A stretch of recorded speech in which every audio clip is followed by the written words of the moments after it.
আর গ্রাম্য বিচার আর সালিসের নামে মারধর আর জুলুম অত্যাচার করে, এগুলো জুলুম বাড়াবাড়ি, এগুলো চরমপন্থা।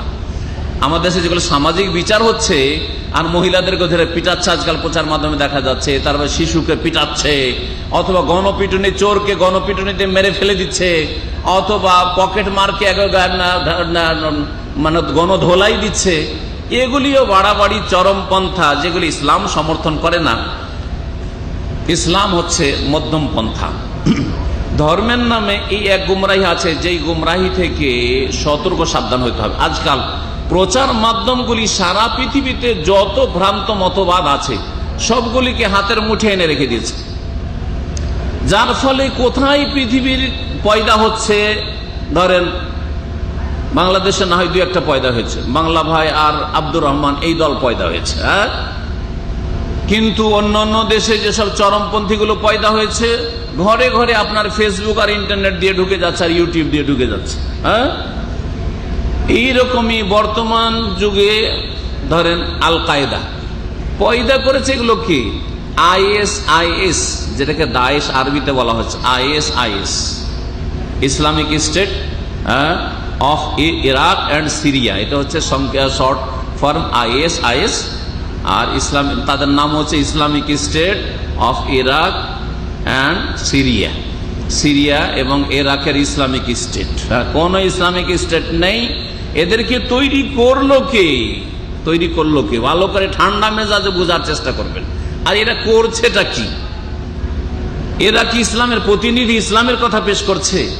এদেরকে তৈরি করেছে বাইরের কুফরি শক্তি আর ভিতরের কুফরি শক্তি। ভালো করে শুনে রাখেন, বাইরের কুফরি শক্তি আর ভিতরের মোনাফেক শক্তি, এই দুটো শক্তিতে তৈরি করেছে। আমাদের মুসলিম উম্মার 73 ফিরকার একটা বড় ফিরকা আছে যারা শিরক কুফরিতে ডুবে আছে, রসুলের বংশের দোহাই দিয়ে, আলে বাইতের দোহাই দিয়ে, আর আলী ফাতেমা হাসান হোসেনের দোহাই দিয়ে হাইয়া হোসেন হাউসেন করে, এরা এক মুনাফিক গোষ্ঠী যারা তৈরি করেছে। আর আরেকটা দল হচ্ছে বাইরের কুফরি শক্তি, ইহুদি শক্তি, খ্রিস্টান শক্তি, তারা তৈরি করেছে। তৈরি করে তাদের যে বড় নেতাগুলি সেগুলি তাদেরই ঘরের, ইহুদি অথবা খ্রিস্টান। আর এরা ইসলামের দোহাই দিয়ে ইসলামের পোশাক পরে মুসলিম যুবকদেরকে শিকার করছে, বসে বসে মুসলিম যুবকদেরকে শিকার করছে। কি দিয়ে? এর পিছনে একটা কারণ আছে। হে মুসলিম, তোদের উপর খুব জুলুম অত্যাচার হচ্ছে, ইরাকে জুলুম হচ্ছে, সিরিয়াতে জুলুম হচ্ছে, তমুক যে আফগানিস্তানে জুলুম হচ্ছে, অমুক জায়গায় জুলুম হচ্ছে, তমুক জায়গায় জুলুম হচ্ছে, বার্মাতে জুলুম হচ্ছে। এইসব দোহাই দিয়ে তারা মুসলিম দেশের যুবকগুলিকে কালেকশন করছে। যখন তাদের কাছে এই যুবকগুলি চলে যায় তখন তাদের পাসপোর্টটা নিয়ে জ্বালিয়ে দেয় বা ছেড়ে ফেলে দেয়, পাসপোর্ট জব্দ করে দেয় যাতে করে আর পালাতে না পারে। তারপরে যদি তাদের মুখোশ খুলে যায়, জানতে পারে হাত পা বাঁধা, জিম্মি হয়ে গেছে, কারণ পাসপোর্ট নেই, পাসপোর্ট দিয়ে দিয়েছে তাদের হাতে, যার ফলে আর ফিরে আসতে পারে না। কেউ যদি ফিরে আসতে চায় যে না আমি ভুল পথেতে নেমে চলে এসেছি, এরা তো আসলে ইসলামের প্রতিদিনে এদেরকে তো মুজাহিদিন মনে করে জেহাদ জেহাদ করে এসেছিলাম, তো যদি ফিরে আসতে চায় আর জানতে পারে তখন তারা মুনাফিকের ফতোয়া লাগায়, ফতোয়া লাগায় তারা নিজেদের লোকদেরকে খুন করে। এর ভিতরে খবর বলছি, তারা তাদের লোককে খুন করে। তাদের ফতোয়া হলো যে মুনাফিক, যে বেরিয়ে যাচ্ছে, পালিয়ে যেতে চাইছে আমাদের কাছে এসে, সে হচ্ছে মুনাফিক, আর মুনাফিকের রক্ত তাদের কাছে হালাল। এই ফতোয়া দিয়ে তারা নিজেদের লোকদেরকে খুন করে। এর ইতিহাস বাংলাদেশে হয়েছে। বাংলাদেশে যারা ওই বাংলা ভাই আর আব্দুর রহমান হয়েছিল তাদের ইতিহাস, অনেকে তাদের মধ্যে তওবা করে ফিরে আসার চেষ্টা করেছে। তওবা করে ফিরে এসছে যখন, তাদের খবরগুলি আছে, ফিরে যখন এসে তাদেরকে তারাই খুন করেছে। এই বাংলা ভাইয়ের আব্দুর রহমানের দলে খুন করেছে। এইরকমই আইএসআইএসের লোকেরা করে, এইরকমই আল কায়দার লোকেরা করে। এদের পিছনে শক্তি কুফরি শক্তি, ইহুদি শক্তি, বাইরের একটা দুশমন, আর ভিতরের মুনাফিক শক্তি, দুই শক্তি কাজ করছে।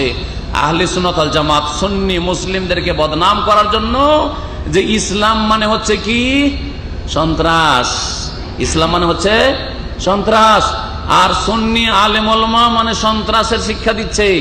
কোরআন এবং হাদিস, কোরআন সন্ত্রাসের শিক্ষা দিচ্ছে, কোরআন জঙ্গিবাদের শিক্ষা দিচ্ছে, রসুলের হাদিস, রসুলের জীবনী, বদর ওহদ জঙ্গিবাদের শিক্ষা দিচ্ছে?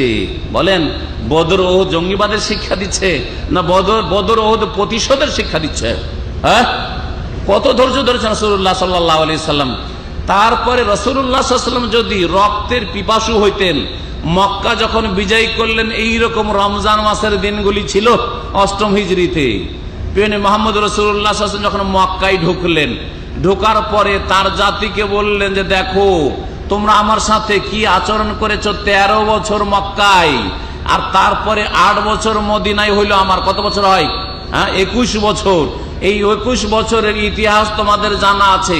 তোমরা আমার সাথে কি আচরণটা করেছো বলো, এর বিনিময়ে তোমরা কি ধারণা করছো আমি তোমাদের সাথে কি করতে পারি?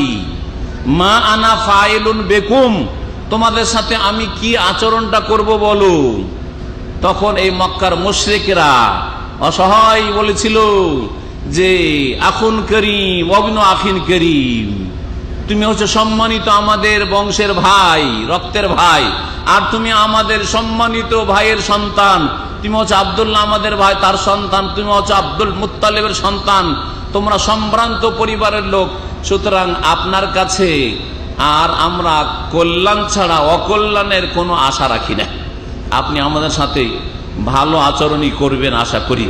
প্রিয় মুহাম্মদ রাসূলুল্লাহ সাল্লাল্লাহু আলাইহি ওয়াসাল্লাম বলেছেন, যাও ইযহাবু ফাআনতুমুত তুলাকা, যাও তোমাদেরকে ছেড়ে দিলাম, যাও তোমাদেরকে ছেড়ে দিলাম। ফাআনতুমুত তুলাকা লা তাসরিবা আলাইকুমুল ইয়াওম, কোনো তিরস্কারও করছি না, কোনো ভর্ৎসনাও দিচ্ছি না, কোনো ধিক্কারও দিচ্ছি না যে এই করেছো সেই করেছো। যেমন আমরা বিচার সালিশ করে মাফ করলেও অনেক সময় কি করি, ধিক্কার দিই যে তুই এই করেছিস, তুই এই করেছিস, তোর সাথে আমি এই করেছি, এত উপকার করেছি, এত উপকার করেছি, আর তোর জন্য জান দিয়েছি, পয়সা দিয়েছি, ইজ্জত দিয়েছি, হ্যাঁ সবকিছু দিয়েছি, আর তুই আমার সাথে এই করেছিস। কিন্তু নবী করিম সাল্লাল্লাহু আলাইহি ওয়াসাল্লাম একটিও কথা বলেননি।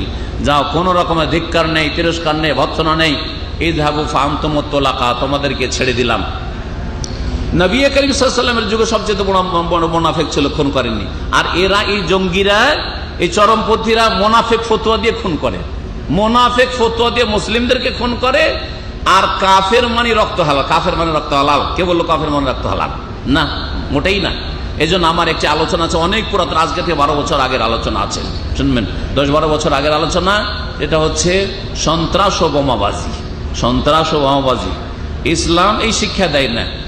এই ইসলামকে বদনাম করার জন্য, যেমন একটা ভিডিওতে আপনারা দেখেছেন যে একজন পাইলটকে ধরেছে, ধরার পরে আইএসআইএসেরা, আর ধরার পরে পাইলটটাকে আগুন লাগিয়ে জ্বালিয়ে দিল। ইসলাম বলছে, হ্যাঁ ইসলাম সমর্থন করে, বরং ইসলাম কঠোরভাবে নিষেধ করেছে। কঠোরভাবে যদি কাউকে খুনও করতে হয়, খুন করবে প্রথম কথা খলিফা, শাসক, এবং শাসকের প্রতিনিধি যদি কেউ থাকে তাহলে, হ্যাঁ এমনি কেউ না। আর তারপরে এই খুনের বাস্তবায়ন করার ক্ষেত্রে শাসকও আগুন দিয়ে পুড়াইতে পারবে না, আগুন দিয়ে জ্বালাতে পারবে না। প্রিয় মুহাম্মদ রাসূলুল্লাহ সাল্লাল্লাহু আলাইহি ওয়াসাল্লাম বলছেন, লা তুআযযিবু বিআযাবিল্লাহ, আল্লাহর আযাব দিয়ে তোমরা আযাব দিতে পারো না, আল্লাহর শাস্তি দিয়ে তোমরা শাস্তি দিতে পারো না। ইন্নাহু লা ইউআযযিবু বিন-নার ইল্লা রাব্বুন নার। আরেকটি হাদিস আছে যে আগুন দিয়ে একমাত্র শাস্তি দেবেন আগুনের মালিক। কে? আগুনের মালিক কে?